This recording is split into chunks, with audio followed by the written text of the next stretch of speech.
This is the 78th anniversary of the detonation of the first atomic bomb on July 16, 1945, at Trinity site in the New Mexico desert. Now, after 78 years, it would be difficult to imagine that there's anything left to say about this event that hasn't been said.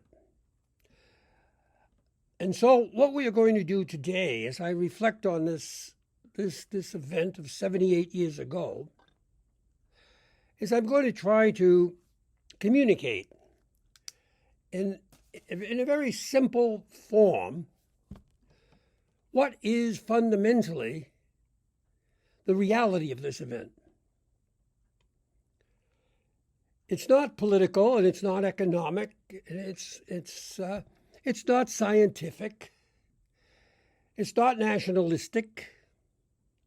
The fundamental reality of the detonation of the first atomic bomb is that it is evil, incontestable evil by the standards of Jesus Christ in the New Testament, in the Gospels. It is only evil. It is nothing but evil. It can only bring evil. Evil is what the atomic bomb is. Evil, as you know, in the English language, is live spelled backwards. The atomic bomb brings death. It has brought death. It will bring death. At the present moment, it is bringing death.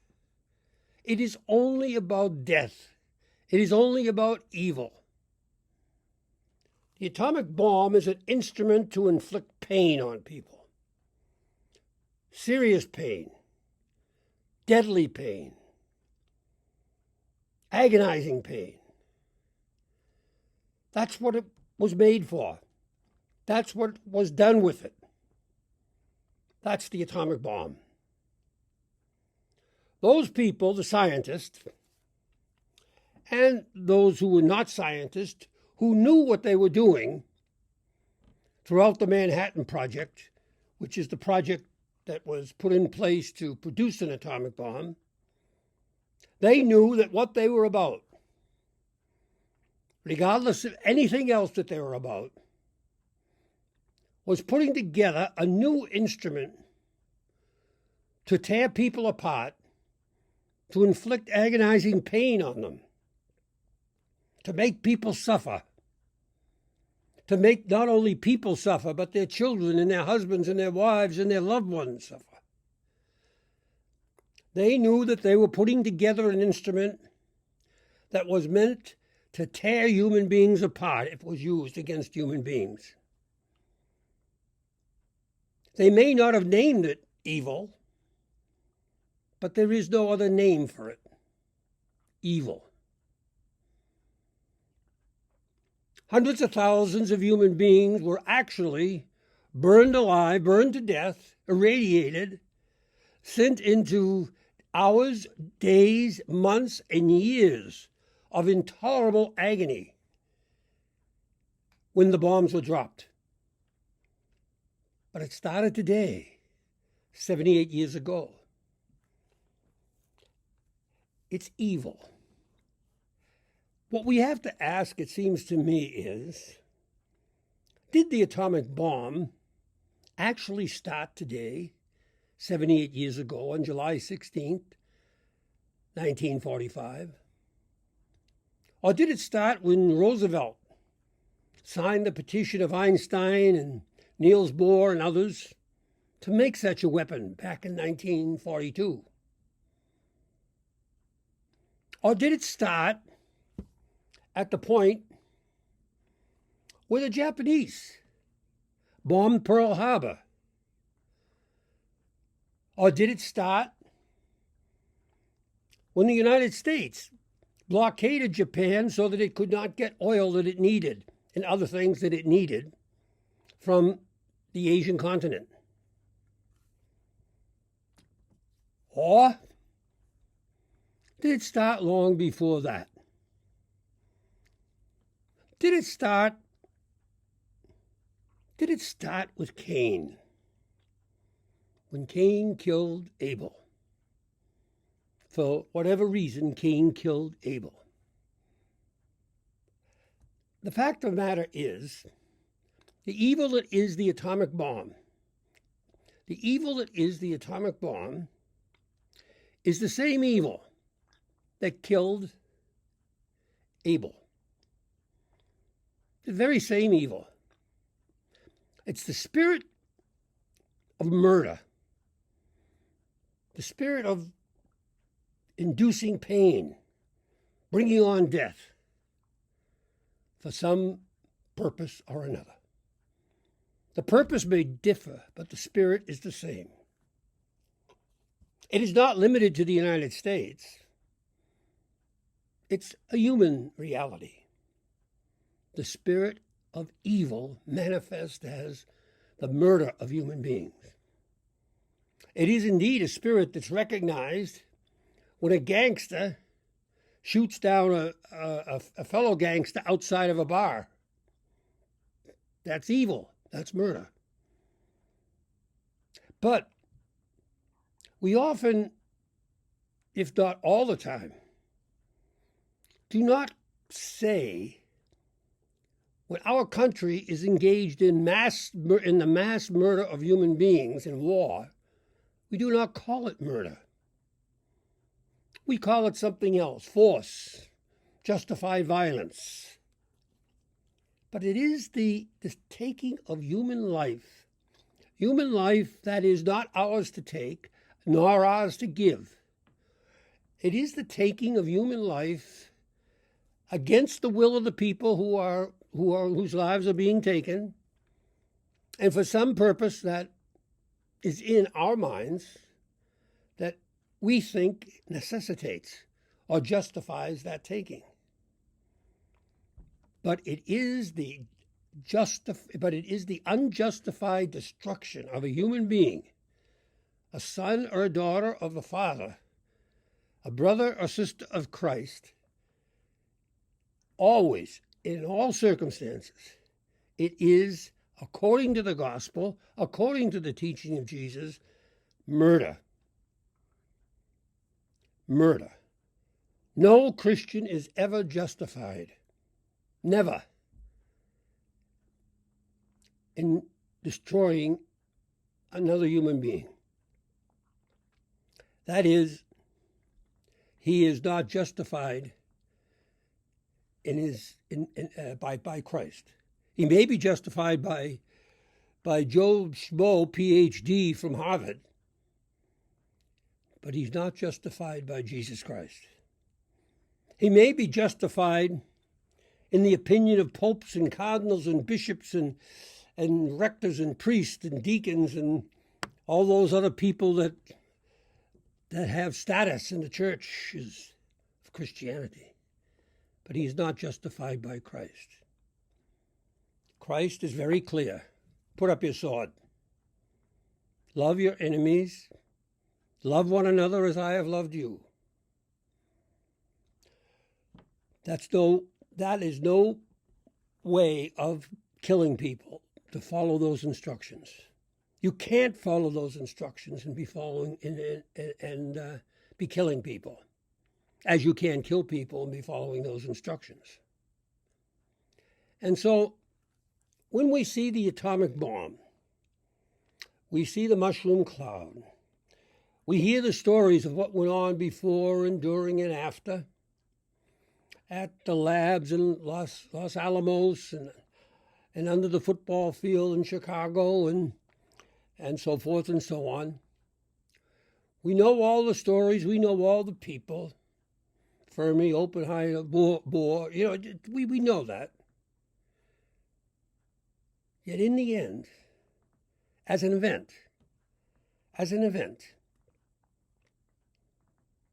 it is evil. There is no other intention of making that bomb than to unjustly destroy human beings.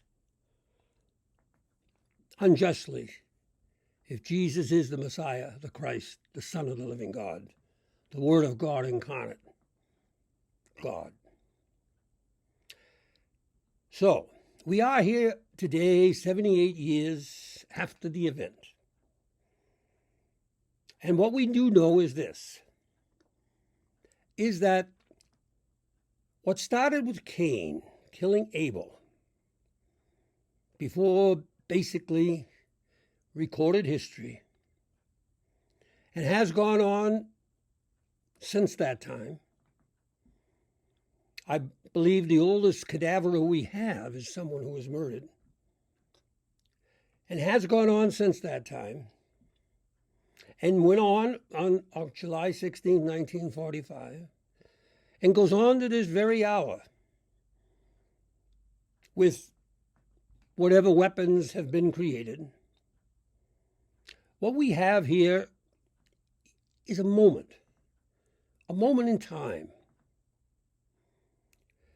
that if we wish to look at it, if we wish to see it, if we wish to acknowledge it as evil, outright evil, human beings spending their life and their time and their energy to put together an instrument to destroy other people by the millions. If we wish to acknowledge that, then maybe there's a chance that we won't participate in it, at least as Christians. But it's just a fact of life. Christians do not acknowledge that the dropping of an atomic bomb on people, the burning people with flamethrowers, the machine gunning of people,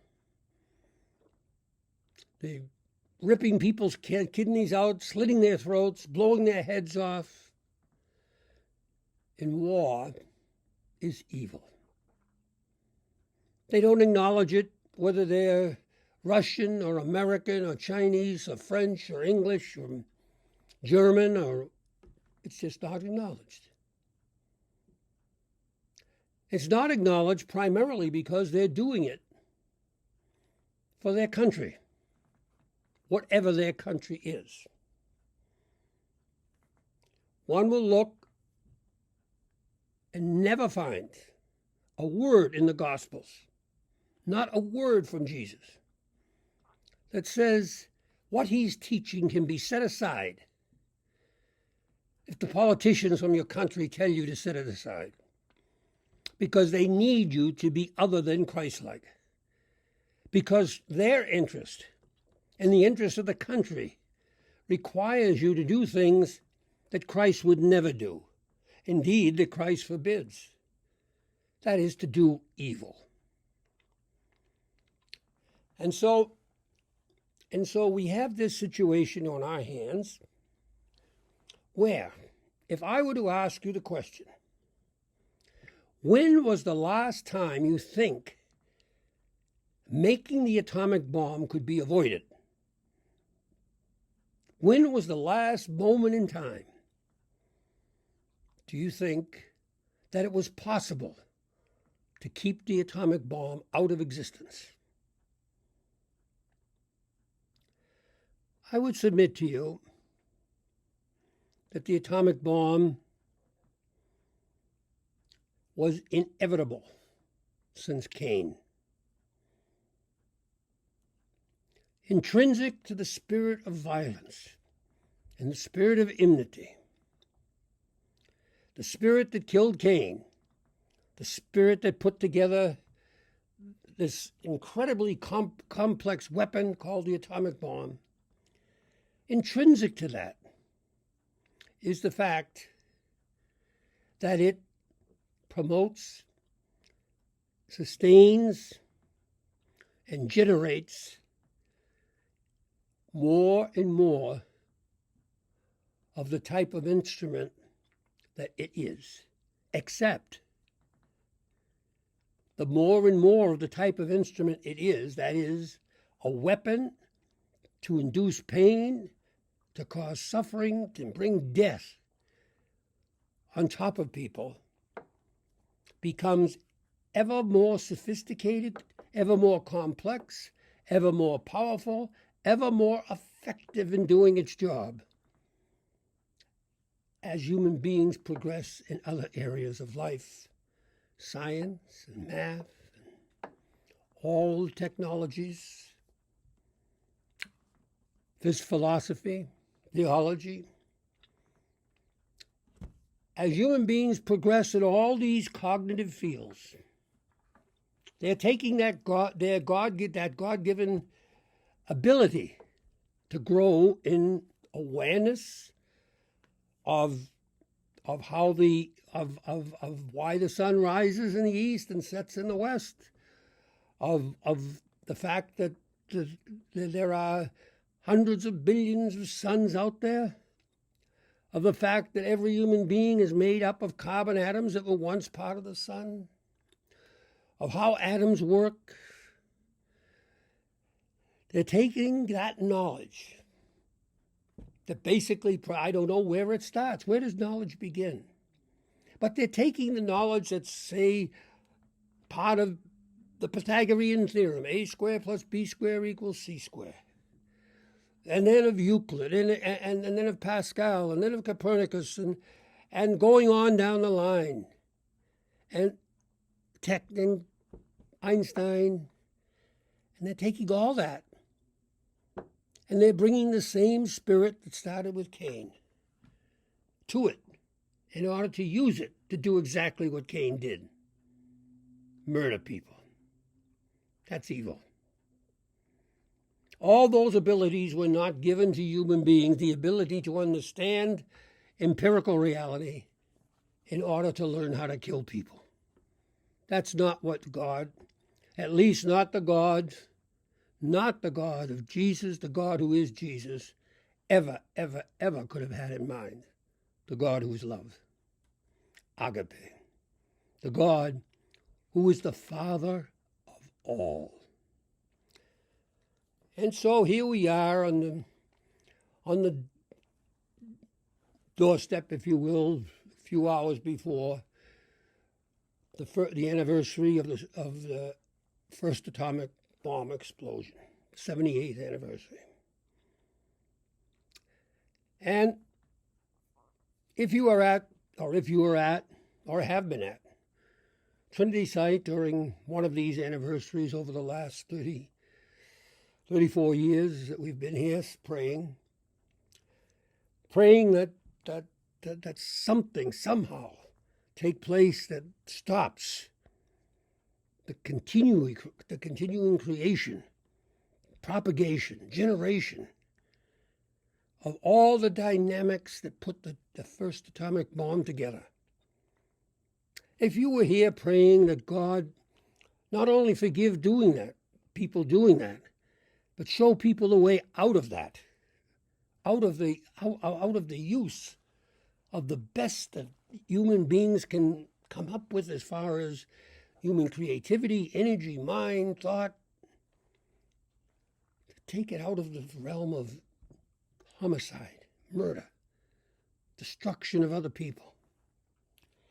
So if you had been here at Trinity site and you have sat, knelt, stood, and prayed for an hour or for the whole 24 hours that we're here on July 15th and 16th, pray for the salvation of all people.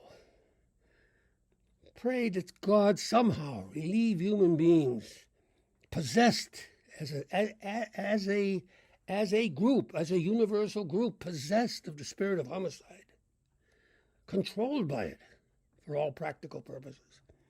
That God somehow lift that from them so that we see that cannot be what we should be about, what we are about, what is going to make for a good life for us and for those who follow us.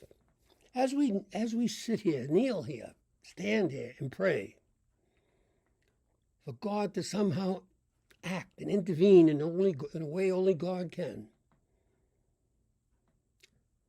About a mile to the left of us, there are cars pretty much 24 hours a day. Not a lot, but continually, day and night, driving down a road that is the entrance to the White Sands testing ground for weapons. They are driving 24 hours a day in and out of that place. And what are they doing there?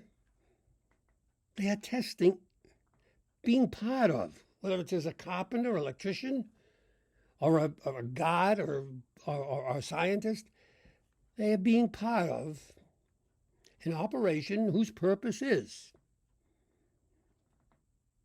to figure out, to experiment with, to execute the use of new and better weapons like the atomic bomb, weapons that destroy and kill people, weapons whose only purpose is to tear the life out of human beings. And they're going in and out, day in and day out, just the way that people were going in and out on July 16th, 1945, the same area, the same place, putting together an instrument that could and that did destroy the lives of millions, and continues to destroy the lives of millions today. And so we look and we see the cars going, and then we find out that most of those cars going in and out, or at least a huge percentage of them, are Christians, followers of Jesus, going in and out of a testing ground for weapons, modern weapons, weapons more than likely that we can't even imagine. Atomic, bacteriological, chemical, electrical. Weapons that whose only purpose is to destroy. And there they go. Yep. To Mass on Sunday morning and to putting together weapons to rip people apart, tear their lives apart, tear their children's lives apart. Monday morning. Actually, for the whole 7 days of the week. And so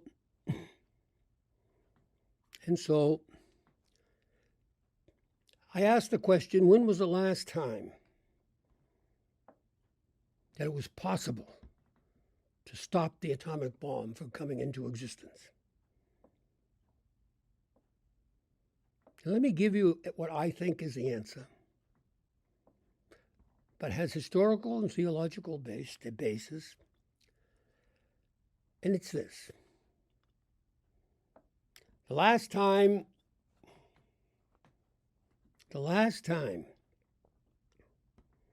that there was any chance of stopping the atomic bomb from coming into existence on July 16, 1945, was at the moment before the church turned itself over to the state. The moment before the church Constantinianized itself, at about 313 or 315. At the moment before the church began to implicitly and then explicitly justify the killing of human beings by Christians for the state. Once Jesus' way of nonviolent love of friends and enemies, once Jesus' way was abandoned, then the atomic bomb of July 16th, 1945, of August 6, 1945, of August 9th of 1945, then the atomic bomb was inevitable. And there's more inevitable. You know, and I know, we all know, and the world knows, that day in and day out, human beings by the hundreds of thousands or millions are being paid well to make better destructive weapons, far better destructive weapons than anything that's known at this moment. The process, if you will, of Christians killing Christians, Christians killing other people, never stops. And it is a process. It is a process. And so, whether it's Russia or whether it's the United States or China or France or England or Israel or Germany, the fact is this, that there's no stopping the spirit of evil. It can't be stopped. It can't be stopped. I can't stop it. You can't stop it. Biden and Trump are not going to stop it. The Pauls over in Europe are not going to stop it. Who's going to stop it? Who's going to stop making ever more advanced instruments of destruction to kill ever more people? Why would they stop it? Certainly General Electric is not going to stop it. It makes a fortune off of making those instruments. Nor Raytheon, nor all the other companies. Why would it stop? Who's going to stop it? Well, as far as we can see, it is not going to be stopped. Not only is it not going to be stopped, it can't be stopped by human beings. There is one thing and one thing only that can stop it. Accepting the truth that Jesus taught as God's will, that Jesus taught. Accepting that there is only one instrument, one power in this world that can stop the destruction of human beings by human beings ever in an escalating fashion, indeed, possibly to the end of the human race. And that one power is love in the model, and in the message of Jesus. And so,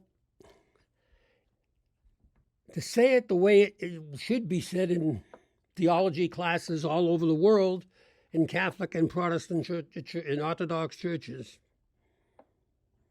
God, who is love, decided to save the world through love like his, and sent his son, Jesus, to show us what that love is. But the world will not be saved by anything other than that love. Choose Christ-like love, love as God loves, and there is a way to stop the progression that is from Cain to July 16, 1945, to the madness that goes on now all over the world.